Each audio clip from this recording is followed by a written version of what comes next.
আসসালামু আলাইকুম ওয়া রাহমাতুল্লাহ। বিসমিল্লাহির রহমানির রহিম।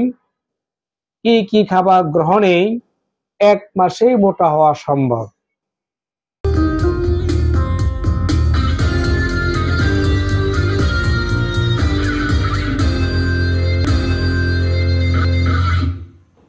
প্রিয় দর্শক, কলিকাতা হার্বাল আর এটি একটি অত্যাধুনিক ইউনানি আয়ুর্বেদিক হার্বাল চিকিৎসা কেন্দ্র।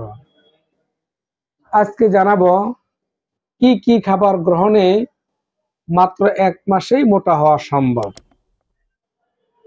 বন্ধুগণ, ওজন বৃদ্ধির কিছু কৌশল আছে, সেগুলো মেনে না চললে মুশকিল হতে পারে। তাই স্বাভাবিক পদ্ধতিতে মোটা হওয়ার রয়েছে কিছু কৌশল, সেগুলো মেনে চলতে পারলেই আপনার ওজন বৃদ্ধি হবে মাত্র 1 মাসেই। আর ওজন বৃদ্ধির জন্য দারুণ উপকারী হচ্ছে দই। দই এবং কলা, এই দুটি খাবার আপনার ওজন বৃদ্ধি করতে গুরুত্বপূর্ণ ভূমিকা রাখে। অনেকেই দুধের সঙ্গে কলা খেতে নানা সমস্যা দেখা দেয়।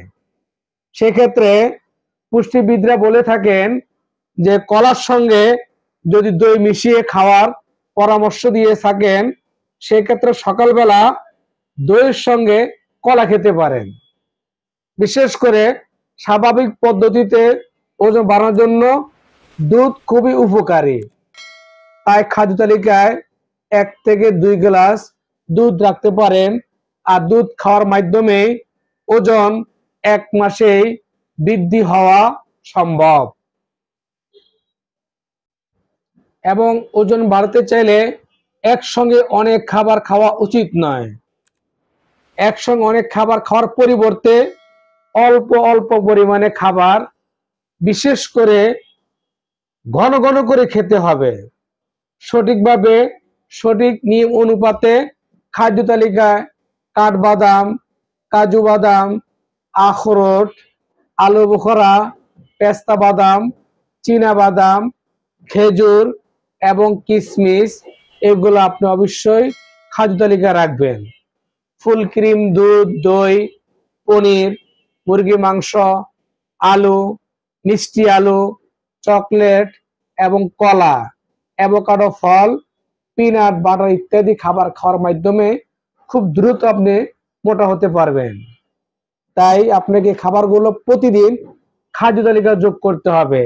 যেমন আজকে কিশমিশ বাদাম খেলেন, কালকে খেজুর এবং আখরোট খেলেন, তারপরে পনির। এভাবে খাদ্য তালিকায় মুরগি মাংস, গরুর মাংস, অ্যাভোকাডো ফল এগুলো যোগ করবেন। এবং বিশেষ করে ছোলা বুট রাতে ভিজিয়ে রেখে সকালে খালি পেটে চাবায় চাবায় খাবেন। খাওয়ার পাশাপাশি একটু ব্যায়াম, হাঁটা চলা, ঘাম জড়ানো এবং টাইম মতো খাবার, খুব দ্রুত ঘুমাতে হবে এবং খুব সকাল ঘুম থেকে উঠতে হবে। এইসব মেনে চলতে পারলে খুব সহজেই 1 মাসের ভিতরেই ওজন বাড়ানো সম্ভব এবং মোটা হওয়া সম্ভব, কোনো ওষুধ ছাড়াই।